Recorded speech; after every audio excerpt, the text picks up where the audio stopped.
Okay, we're getting a little extra surprise while we're here, and you can see it behind me. Hey, Ed. Good morning, man. Good to see you again.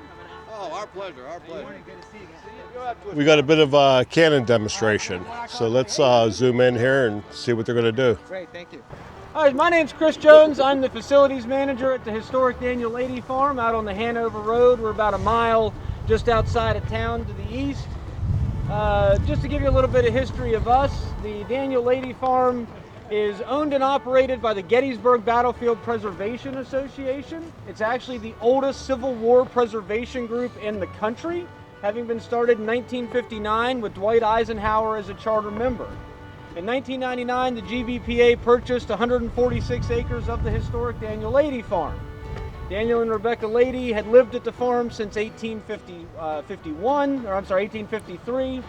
By the time of the Battle of Gettysburg, they had 6 children between the ages of 10 years and 3 months. They had 201 acres.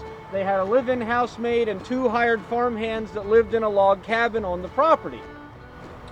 Today, the historic Daniel Lady Farm honors their memory and the sacrifice of the men who fought in the Battle of Gettysburg by offering historic house and barn tours. Obviously, we do artillery demonstrations. We have infantry, cavalry, medical. Pretty much all the facets of the Civil War happened at the Daniel Lady Farm. It was initially a headquarters for General Edward Allegheny Johnson's Confederate division. They camped on, part of their division camped on the farm. It was the staging area for his attack on Culp's Hill the evening of July 2nd. It was also the staging area for Major Latimer's artillery battalion when they went up to Benner's Hill on July 2nd as well. Now, once the infantry and the artillery attacks went forward, of course, the wounded began streaming to the rear, and the Daniel Lady Farm became a Confederate aid station. It was never designated as a specific hospital, but it became a major aid station, and we have the bloodstains on the floorboards to prove it. So that's something interesting to see whenever you come out to the farm.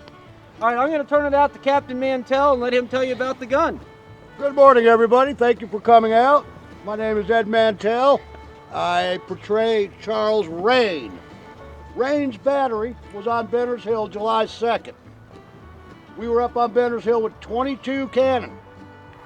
When we opened up on Culp's Hill and Cemetery Hill, the Union Army answered with 40. It was not a very good day for the Confederacy. What you see in front of you is a 10-pound Parrott rifle, very typical of the gun you would have seen during the Civil War. It was the most produced weapon for the Confederacy as far as cannon. Now, this is a rifled gun. Most people think of a cannon shooting a cannonball. Those were smoothbore guns. This is rifled. This actually shoots a shell. The difference, the cannonball is pushed out of the barrel. When this travels in flight, it spins. This gun had an effective range of 2,000 yards. Very, very accurate. So what we'll do today, Chris and I, we're going to go around the gun. We'll explain what each man did. This gun would be operated by 6 to 7 men. It was pulled by a team of 4 horses.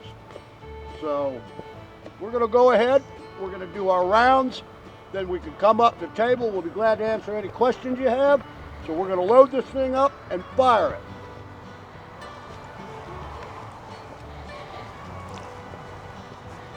You would have a 1 and 2 man at the front of the wheel. Please stay behind my muzzle. That's all I ask.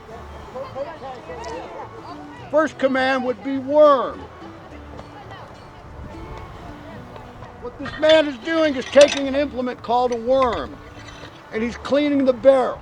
This gun used 1 pound of powder in a cotton sack. So the reason he is using this tool is to make sure there's no remnants of that bag in this barrel. The next command would be sponge. The gentleman would use an implement called a sponge rammer. I'll get to that in a minute. It was dipped in a bucket of water, and it was run down the barrel. Can anybody guess why? For the sports. Thank you, sir.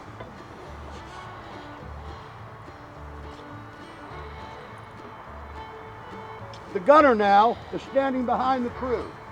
He has picked his target down range. It could have been another cannon, could have been infantry. This gun shot 3 kinds of rounds. A solid round, which was used against hard targets, such as another cannon or a fortification, a building, a barn. Exploding shell, which was designed to explode above the heads of an infantry line, or canister, which was 74 small iron balls in a can, effectively turning this gun into a giant shotgun. Devastating at close range. So the gunner has now picked his target. He would call out back to the man at the box, shell, 1,500 yards. The man at the box would now set the fuse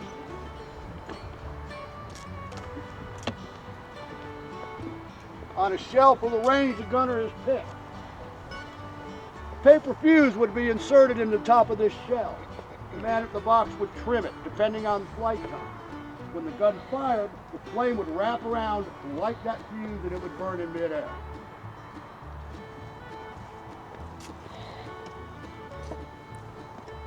Now, a gunner had to be somewhat of a mathematician.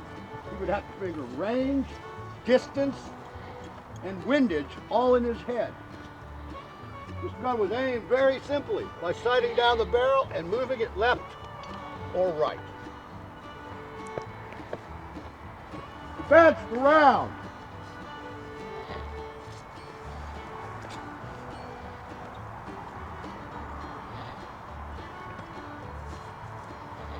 The round is now inserted in the barrel, and the number one man would use a tool called a rammer. The round is seated in the base of the barrel.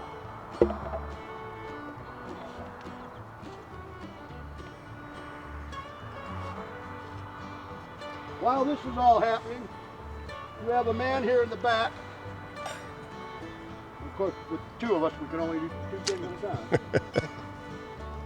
He's wearing a tool called a thumb stall. There's my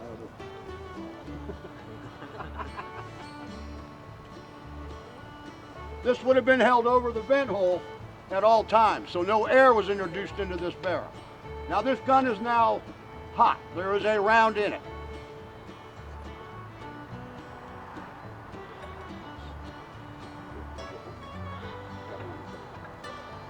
The next command would be prick and prime.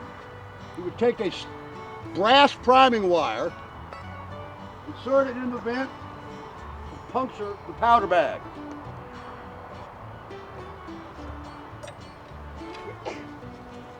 We would then take what they called a friction primer, which is a small brass tube filled with finely ground gunpowder with the wire attached.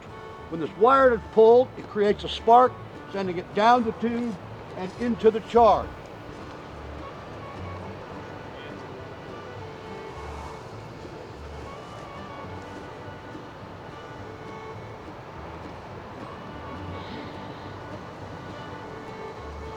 Ready? Fire!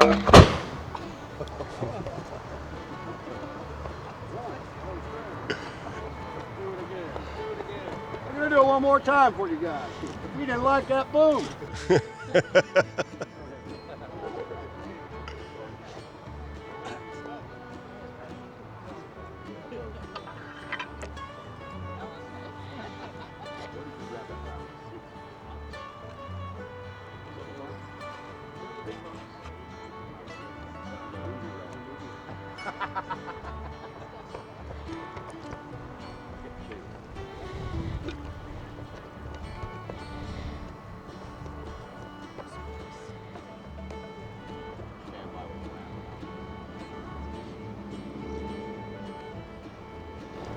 You know what that was? We did a movie a couple weeks ago. That was a movie sound. That's why it's not bad. Stand by.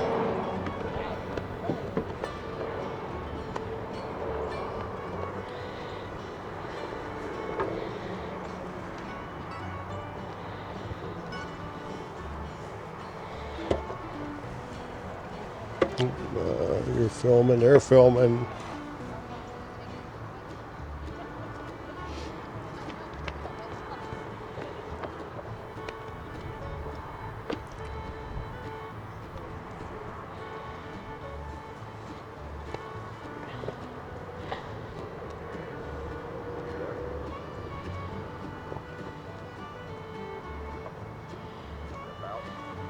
right, here we go. We didn't forgot a crucial step there. Yeah, we did. This is why you need 6 to 7 guys to run a gun. To prick it. Yeah. Puncture the hole in the bag. All right, let's try to do this. Now, you know what? That happened a lot during the war, actually. I can imagine. Especially Confederate rounds, they weren't manufactured that well. That's why if we could take a Union gun and their ammunition, we would, because this gun would fire a Union round. All right, let's try this again.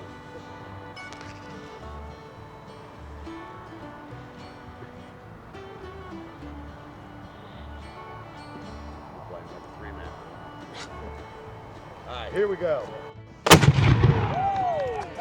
That was awesome.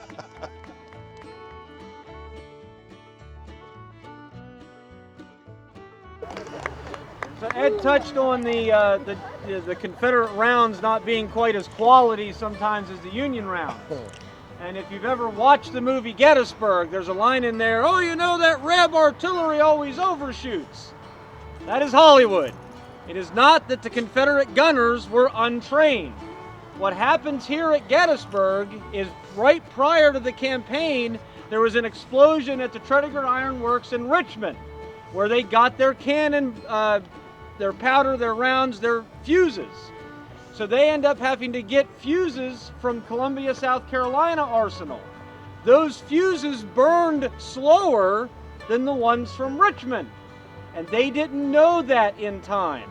So when you're cutting a 5-second fuse from Richmond, it's like cutting a 7-second fuse from Columbia. So those Confederate rounds went further before they exploded.